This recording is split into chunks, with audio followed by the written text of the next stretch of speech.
안녕하십니까, 사마입니다. 일전의 영상에서 제가 말씀드렸듯이 새로운 컨텐츠인데요. 어떤 거냐면 기존에 제가 건축한 시공 사례가 많죠.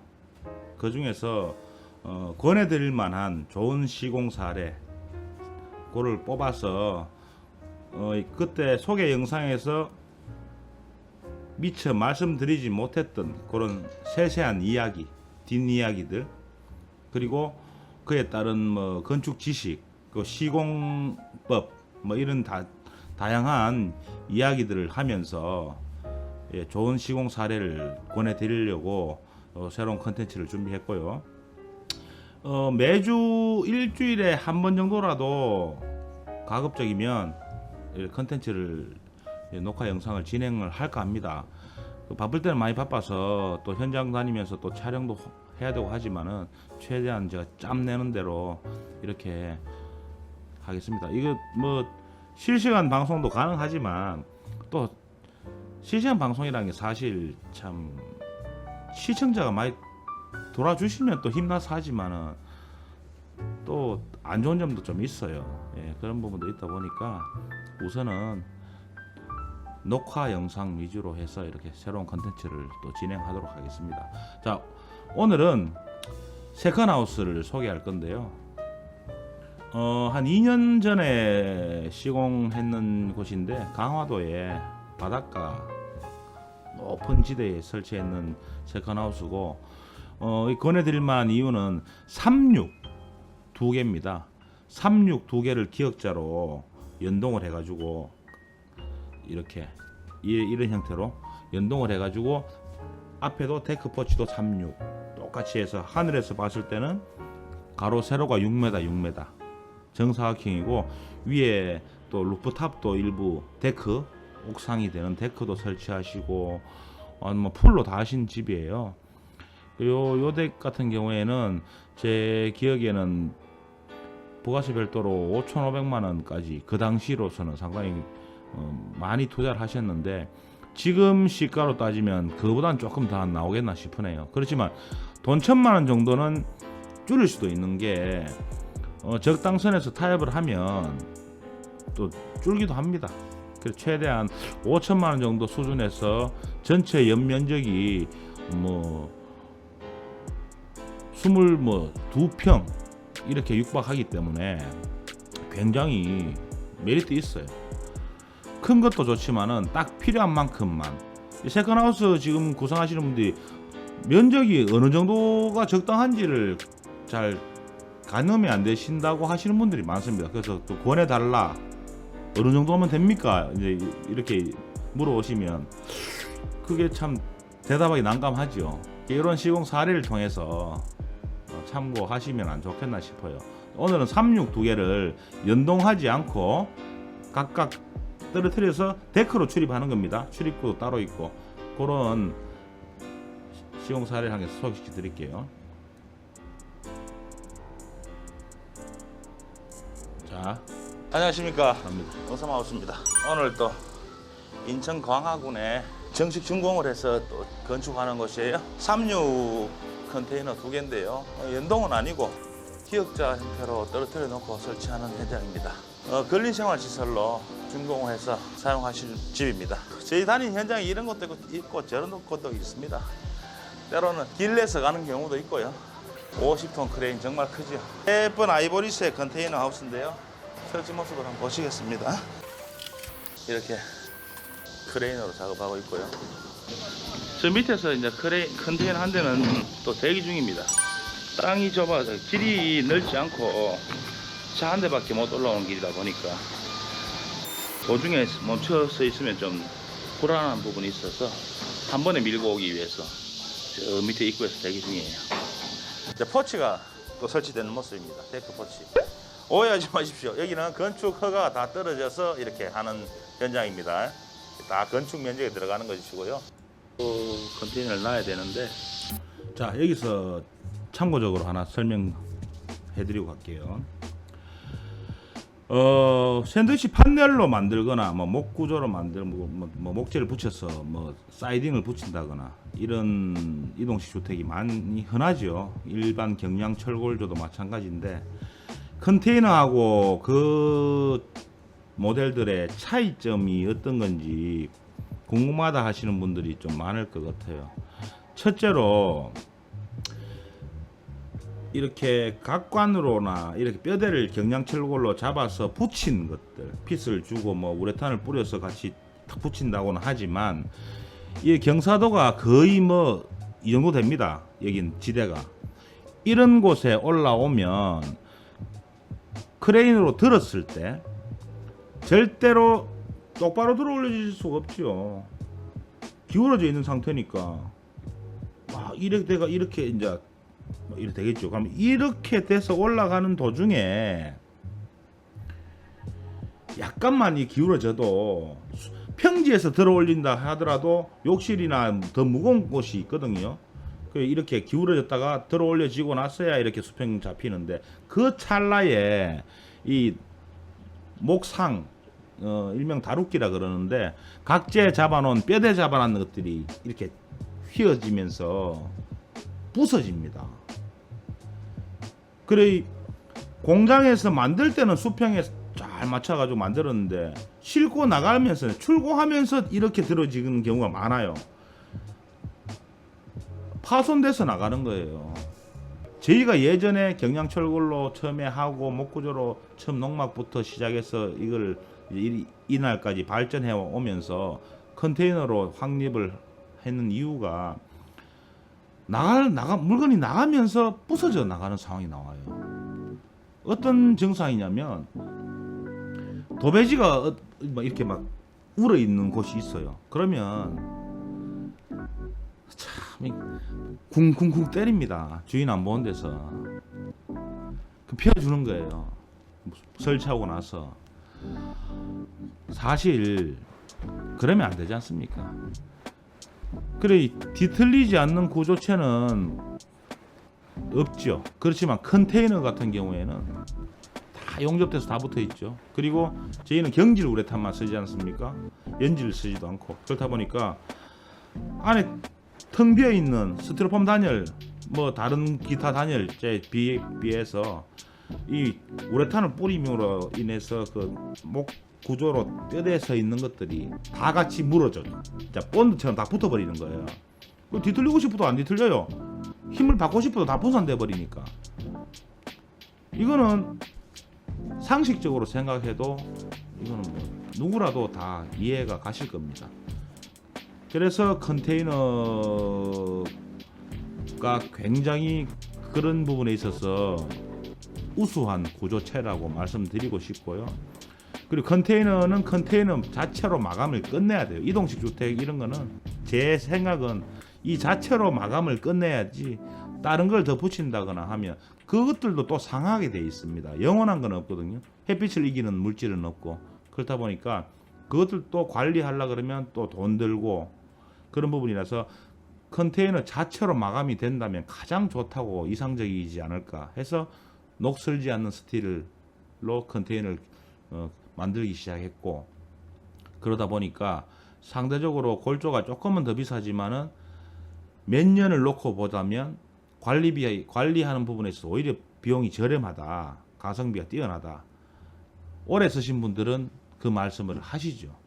예, 그런 점 참고 좀 해주시옵사 하고 중간에 말씀드립니다. 연동은 아니지만 이런 작업이 데크 설치하고 포치 연결해서 붙이고 이런 작업들이 시간이 꽤나 소요됩니다. 정밀하게 꼼꼼하게 해드려야지 비도 안 새고 또 지자랑 넘어갈게요. 나머지 짧게 할 수 있어요. 무게 중심을 잡는다 그래야 될까요? 긴장되는 아주 흡족해 하시면서 손 들어주고 계시네요. 이제 내려가가지고 집 실내하고 전반적인 형태 한번 소개해 드리겠습니다. 자, 이제 조립이 다 끝났습니다. 이 뒷면이고요. 뒷모습입니다. 여기에 세탁기 하나 놓고 쓰실 수 있게끔 수도 이렇게 빼드렸고, 자, 한 가지 더 짚어드리겠습니다. 수도 빼드렸잖아요. 그리고 잠시만요. 이렇게 배수 배관요 잘랐어요. 그 세탁기 놓고 이제 잘라서 바로 이제 이어서 쓰실 수 있게끔 해드렸는데, 이거는 아무것도 아닙니다. 해드리는 거는. 근데 온화하죠. 남부 지방, 이런 남부 쪽에는 동파 자체가 안 나기 때문에 이런 걸 해도 괜찮습니다. 그러나 추운 쪽 윗지방으로 갈수록 이거 신중하셔야 됩니다. 그렇게 제가 꼭 말씀해드리고 싫어가지고 제가 괜히 말씀드리는 게 아니고, 신중히 생각을 해보십시오라고 설명을 드리거든요. 동파 나는 시기에는 얘들 때문에 밖에서부터 얼어 들어가는 경우가 생길 수 있어요. 칭칭칭 감아놔야 됩니다. 하물며 이런 배관유들도 이런 비연동 모델들은 완성체가 차로 옮겨서 설치만 하면 그만이기 때문에 이런 배수 배관이나 직수 라인들 특히 다 노출돼 있죠. 이런 부분도 관리를 잘 해야만 됩니다. 바람 안 맞게끔 뭐라도 가려주면 좋겠지만, 그러다 보면 자꾸 자꾸 달아내야 되고 그렇지 않습니까? 이런 거를 해달라고 말씀하시면 얼마든지 해드리는데, 뭐 샌드위치 판넬로라도 이렇게 좀 달아낸다거나 나중에 그런 조치가 필요하니까 추운 지역에 계시는 분들은 그 점 참고하셨으면 좋겠습니다. 세탁기 하나 놓고 쓰실 수 있게끔 수도 이렇게 빼드렸고, 여기 판넬 같은 걸로 이렇게 업자 불러서 칸막이 치시는 게 좋겠죠. 배관하고 다 이번에 수도하고 다 빼놓으셨어요. 인입할 수 있게끔 빼놓으셨고, 외부로 이렇게 연결됩니다. 이렇게 밑으로 이렇게 지금 배관 빼놨는 게 땅 파서 이제 오겠죠. 뒤에 공간이 넓어서 데레데데. 자, 이렇게 이 폴딩 도어 이렇게 제치면 이거는 꼭 테이크아웃 그 커피숍처럼 여기 선반이 지금 있습니다. 선반 지금 운송 때문에 설치를 안 했고 선반 설치될 것이고, 안에서 음식 조리해서 이렇게. 폴딩 도어를 하면 좋죠. 보기 좋고 딱 개방감 있게. 근데 비용 아끼려 그러면 이런 것도 슬라이딩 도어를 슬라이딩 창이죠. 4짝짜리 정도 넣어가지고 양쪽으로 낼 수 있게끔 이렇게 해도 돼요. 그럼 또 비용이 많이 줄어듭니다. 여기도 욕실 작죠. 예. 작은 욕실. 이제 샤워 파티션하고 부스 개념의 공간이 여기는 빠져 있는 소형 사이즈. 이것도 1m 50, 1m 50 정도 되기 때문에 작지 않습니다. 안에 좁지 않습니다. 그리고 실내는 이렇게 돼 있어. 이 덱이 특이한 게 잠자는 공간 한동, 그리고 한동은 그냥 전체가 주방인 겁니다.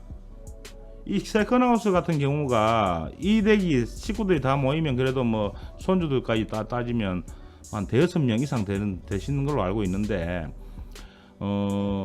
화장실 각각 다 넣었어요. 넣고 주방 특화했는 이유가 한동을 통째로 주방을 함으로 인해서 냉장고도 뭐 2-3개도 세울 수 있고, 전체가 넓으니까 이렇게 개방감 있는 폴딩을 해서 밖에서 이제 테이블 놓고 고기 구워 먹고 뭐 이렇게 여가 보내려고 가는 게 세컨하우스 아닙니까? 그렇다 보니까 잠만 자면 된다. 잠자는 거는 뭐 식구들끼리 좀 이렇게 좀 같이 어우러져서 이렇게 주무시고 하면 되지.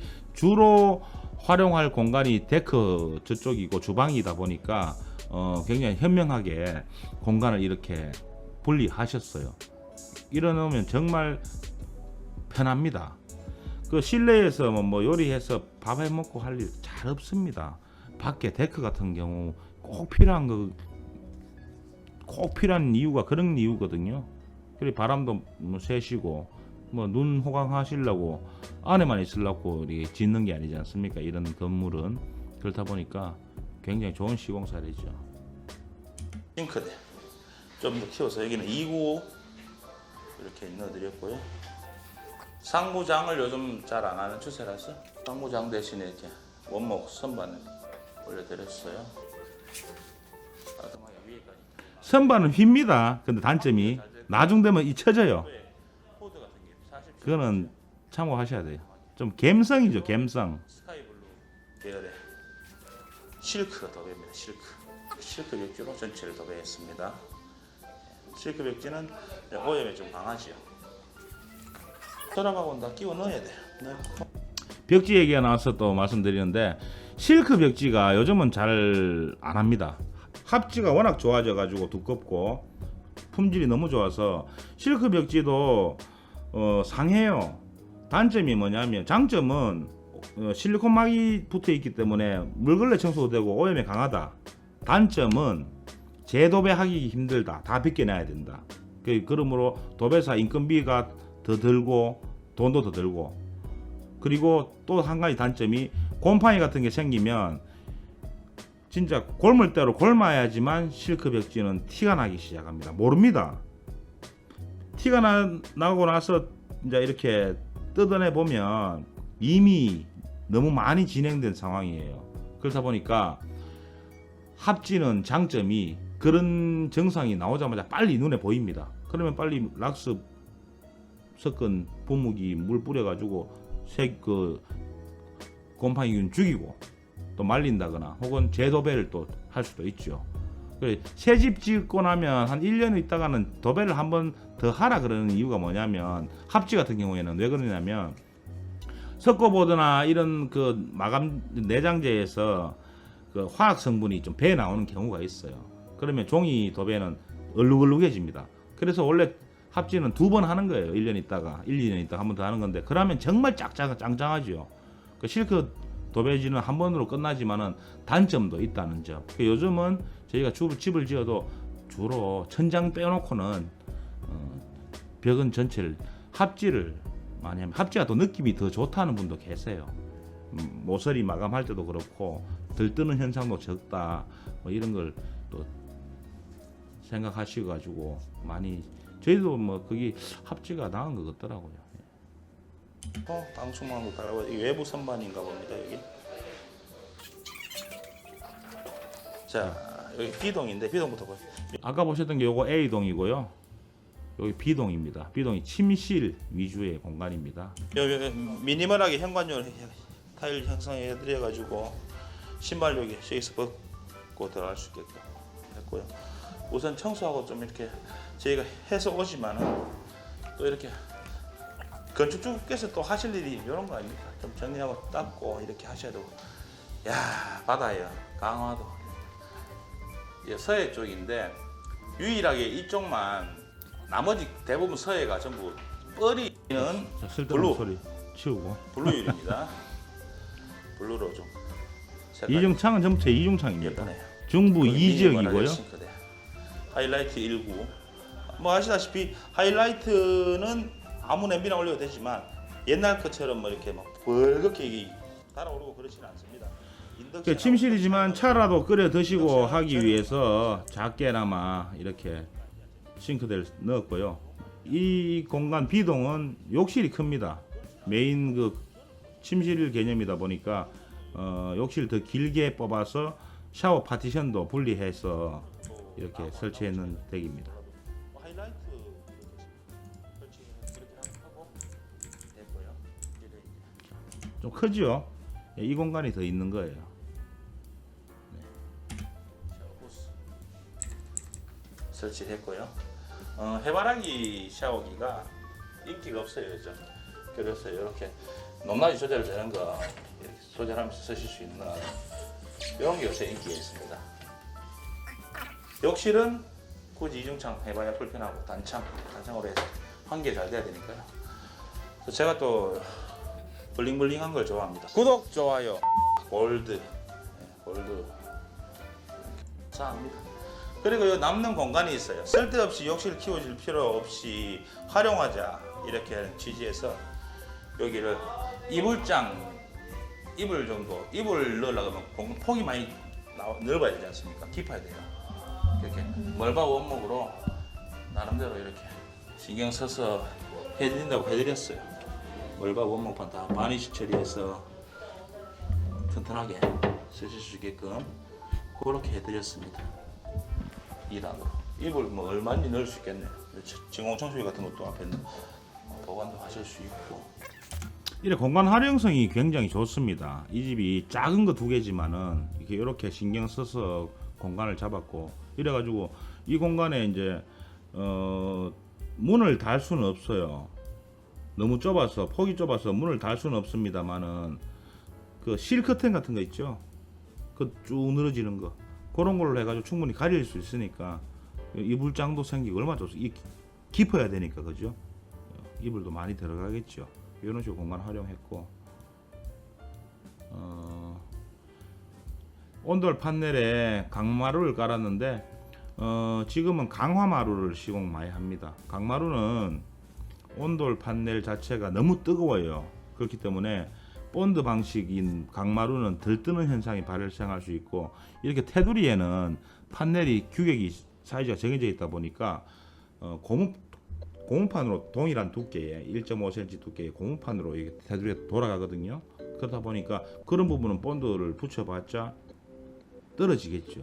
그래서 끼운 방식의 강화마루가 효율이 높습니다. 그리고 온도 변화에 따라서 늘었다 줄었다 하는 부분에 있어서 그게 좀 심해요. 이런 이동식 주택은 우리 내 군불 그 콘크리트 미장해가지고 그 안에서 은은하게 올라오는 그 난방하고 달리 급속도로 가열되고 하기 때문에 수축 이완이나 열 변형이 심합니다. 그래서 강마루는 별로 맞지가 않습니다. 그래서 지금은 강화마루로 해서 시공을 하니까 하자율이 거의 없어요. 예.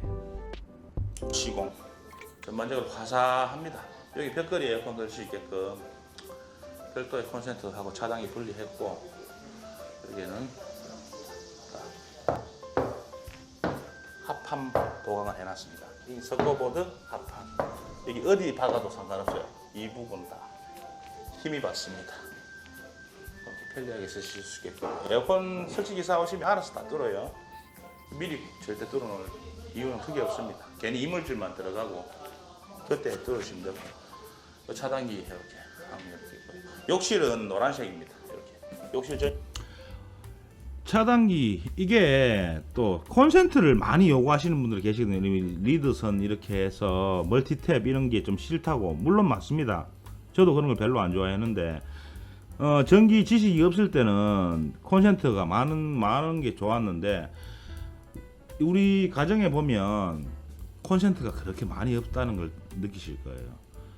적당하게 그 암페어 수에 맞게끔 콘센트를 너무 많이 요구를 하시면 화재 위험도 있고요. 이 차단기 함도 굉장히 큰 걸 달아야 됩니다. 하나의 차단기 함에 소화할 수 있는 콘센트가 정해져 있는데, 거기다가 또 열을 내는 어떤 그 전자제품을 쓴다거나 해버리면 차단기가 뚝 떨어진다거나. 그래서 콘센트는 많이 그렇게 다는 게 아닙니다. 원래 그거 모르시는 분들이 많아요. 요건 좀 알고 계셨으면 좋겠어요. 전용 가장 민감한 걸로 이렇게 설치를 해야지 전기 안전 검사에 통과가 됩니다. 단열은 고밀도 우레탄 폼 100T 이상 발포로 했고요. 바닥 포함했어요. 열 관리율의 경질이라서 고밀도는 상당합니다. 연질하고 비교하면 거의 3배에 가까운 단열 성능 차이가 난다 그럽니다. 실제로 체감되는 온도도 차이가 많이 나요. 이렇게 설치가 완료됐어요. 자, 이 덕 같은 경우에는 보시다시피 흙을 까내야 돼요. 완전 풀옵션입니다. 루프탑도 있고요.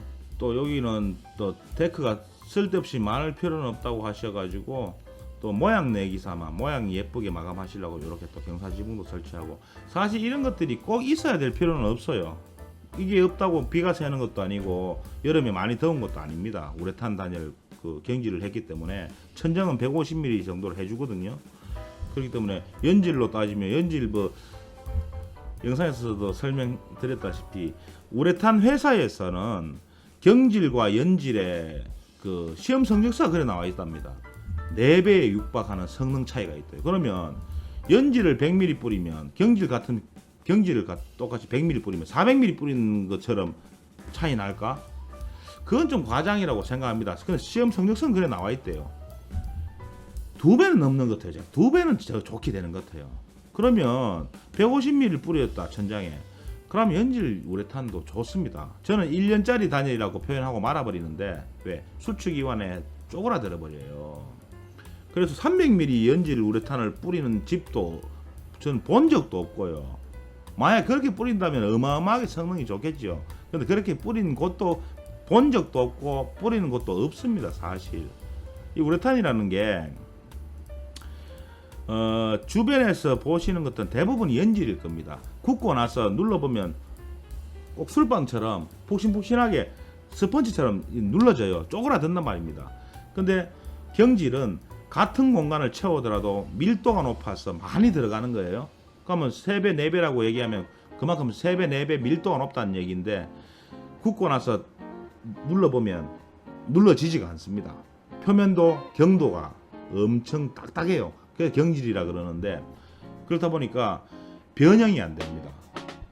한겨울철에 변형이 심한 게 이런 스틸하우스 같은 경우에는 컨테이너하우스 스틸하우스지 않습니까? 오리지널. 날은 차갑지만은 철판이라서 밖에는 뜨끈뜨끈해요. 햇빛 좋은 날은. 그러면 철판에 붙어있는 우레탄이 연질이라고 가정했을 때 노곤노곤했다가 해 빠지면서 다시 얼면서 쪼그라듭니다. 또 여름에도 마찬가지로 또 늘어나고 또 날 추워지면 또 쪼그라드는데 그게 한번 수축해버리면 다시 복원이 안 됩니다. 약간만 움직여버려도 틈이 생기는 거예요. 밀봉되어 있던 게 틈이 생겨버리면 어떻게 됩니까? 바람 들어가고 그게 결로를 만들어내고 그게 습기가 되고 곰팡이가 생기고 그리고 우풍도 좀 생기죠.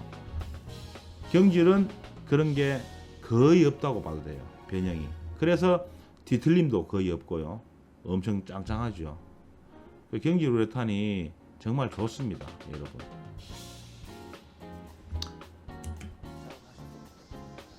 이런 형태입니다.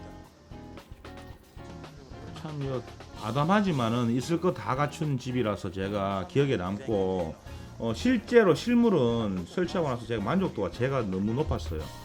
정말 예뻤고 공간 활용성도 좋고 비용도 적당했고요. 이때는 이제 5,500만 원에 이렇게 부가세 별도로 순수 건축비가 들어갔는데 지금은 이거하고 똑같이 한다면 한 500만 원 좋게 더 들어갈 것 같습니다. 지금 자재가 이때 한 2년 전보다는 좀 많이 올랐기 때문에. 네. 그런데 아까도 말씀드렸다시피 한 1,000만 원 정도는 왔다 갔다 다운 시킬 수가 있어요. 16분 정도 나오죠. 이 기둥 서서 뚜껑이 덮이면 저도 건축물입니다. 건축물 면적으로 들어가기 때문에. 그리고 이거 포치 부분도 비닐 자바라식으로 된 게 있어요. 그런 것만 막아줘도 여기서 또 실내처럼 쓰실 수 있고 그리고 실내가 겨울에 더 따뜻해집니다. 바람을 막아버리기 때문에. 그런데 그거는 이제 폴딩 도어를 또 하시고 폴딩하고 일반 샤시, 슬라이딩 샤시하고 섞어서 이렇게 설치하는 분도 계시고 여유 되시는 분들은 전체를 이렇게 폴딩을 다 이렇게 3면을 돌리시는 분도 계시는데 이건 2면이죠. 그거는 절대 처음부터 하시면 안 돼요. 왜? 처음부터 샤시가 같이 설계 도면에 있어버리면 거의 2배입니다. 그 열관리율, 단열 기준에 부합한 걸 써야 되기 때문에 여기는 그럴 필요 없어요. 제일 싼 거 달면 됩니다. 그렇기 때문에 준공 끝나고 나서 어차피 건축 면적에는 합산되어 있어요. 그렇다 보니까 이거는 준공 다 끝나고 나서 사용 승인 받고 나서 동네에 샤시업자 불러서 실측해서 설치하시는 게 현명한 상황입니다. 참고하시기 바랍니다. 전반적으로 뭐 짱짱하게. 저 끝발에는 원래 기둥을 안 설명은 세워도 다 끝났네요. 다 끝났고 세컨하우스를 지어야 되는데 컨테이너를 원하시는 분들이 이렇게 최소 면적인데도 부족함 없는 공간이 나왔으면 좋겠고 땅도 그렇게 많이 넓지 않습니다 하시는 분들은 요 시공 사례 상당히 권해드릴 만한 위에 저 루프탑이랑 이런 저 지붕 같은 거는 나중에 하셔도 됩니다. 나중에 하셔도 되고 우선 안 하셔도 돼요. 그렇다고 비 새는 거 아니거든요. 네. 그런 부분이 있으니까 천천히 하신다면 5천만 원대로 충분히 실내 공간만 해도 서비스 면적까지 다 포함하면 이게 뭐 16평, 루프탑까지 포함하면 또 22평, 23평까지 늘어나는 건물 크기입니다. 5천만 원대에 사실 어림도 없죠. 얼마나 좋습니까, 여러분? 다음 시간에는 제가 조금 더 사이즈 있는 거, 또 기억에 남았던 집, 또 여기보다 훨씬 예뻐요. 그렇지만 돈도 그만큼 더 투자되는데 조금 더 크게 지은 집을, 똑같은 세컨하우스인데요. 그건 경기도 양평에 있는 댁인데, 그것도 제가 또 다음 시간에 또 브리핑을 해드리도록 하겠습니다. 그리고 영상 마치기에 앞서서 제가 설명드릴게. 자, 1번 근린생활시설 이란 상가 혹은 사무실 따위의 건축물, 주택이 아닌 겁니다. 그러면 1가구 2주택 적용 안됨. 이래서 근린생활시설로 준공을 하는 분들이 많아요. 단 근생 가능 지역일 경우에 가능. 근생 가능 지역이라는 것은 관리지역, 도시지역, 그리고 뭐 생산관리, 보전관리. 그러니까 관리지역은 대표적인 게 계획관리지역. 이게 뭐냐면요, 자, 한번 보여드릴게요. 네이버에 토지이음을 치십니다. 토지이음입니다. 그러면 이게 지적도 같은 거 보는 거예요. 제가 저희 얘기를 쳐볼게요. 저희 전시장인데 35대 구주소를 쳐야 됩니다. 집원 주소, 옛날 주소, 그게 찾기가 편해요. 자, 열람을 누르면 지역도 나오죠.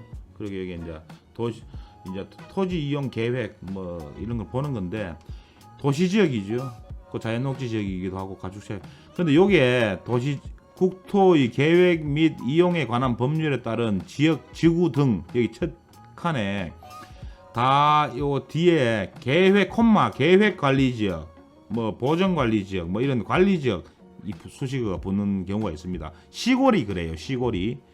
계획 관리 지역이라는 것은 쉽게 말해서 그 지구를 좀 개발시키려고 조금 적극 행정을 하는 곳이다라고 해석해도 뭐 무방할 정도로 집을 지을 때도 계획 관리 지역은 근린생활 시설도 되면서 1, 2층 뭐 합산 2층이든 뭐 어떻든 간에 그 합산 연면적 전체 면적이 200제곱미터까지 비감리로 신고권으로 건축을 할 수 있어요. 계획 관리 지역은. 그러나 일반 지역은 100제곱미터만 넘어가면 바로 감리가 적용됩니다. 100제곱미터 그래봤자 30평이에요. 30평. 약 30평 정도 되는데, 관리지역은 계획관리지역은 2배를 주니까 60평까지 지어도 비감리로 좀 쉽게 준공을 낼 수 있고, 그런 이점이 있습니다. 그게 장점이라면 장점이죠. 관리지역의 장점이고, 그럼 근생, 일명 중에서 근생입니다. 근생에서 거주해도 되나요? 법적으로 취사행위 이런 게 안 된다는 지역도 있고, 또 그 넘어가는 지역도 있더라고요. 그 기준은 그 지자체마다 건축 조례가 모두 다르기에 진행해 봐야 됩니다. 건축사를 통하여 정보 취득, 건축사한테 물어보면 돼요. 건축사한테 물어보면 되기 때문에, 그러면 싱크대는 뭐 준공 끝나고 나서 융통성을 발휘해서 설치하라 하는 경우도 있었고요. 근데 이 댁은 다 됐습니다. 다 통과되는. 그리고 건축사도 좀 처리가 쉽게 일을 하는 분이 계시는 반면 조금 일을 좀 어렵게 풀어가지고 좀 그런 분도 제가 많이 봤습니다.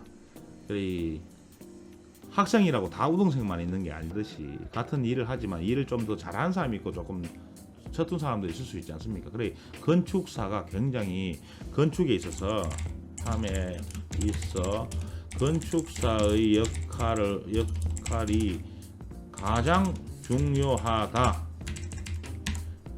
건축사 섭외는 신중하고 검증을 충분히 하여 진취적인 사람을 고용하는 것이 유리하다.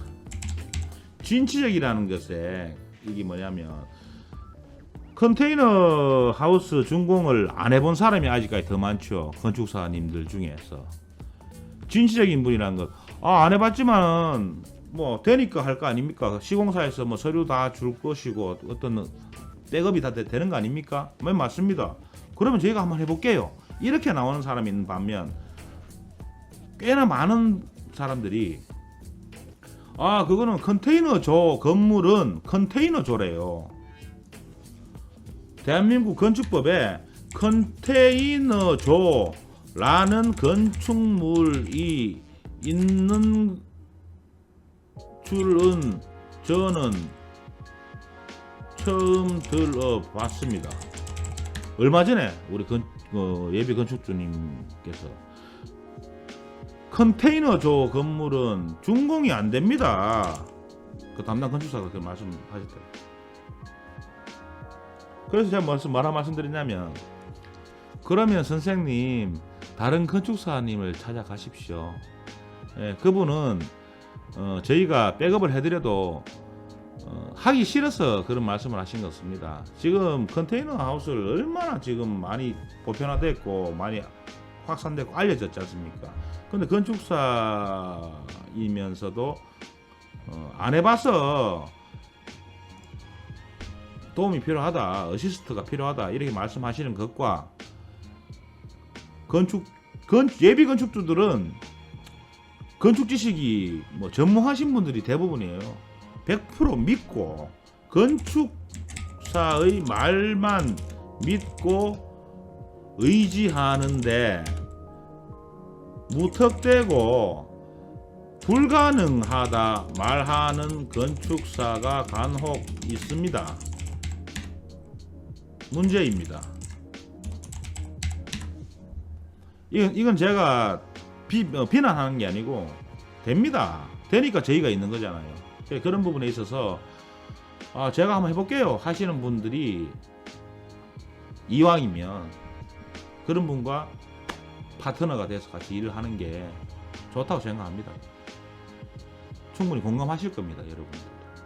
이런 부분 두 가지 짚어드리고 싶어가지고 저 메모장을 폈고요.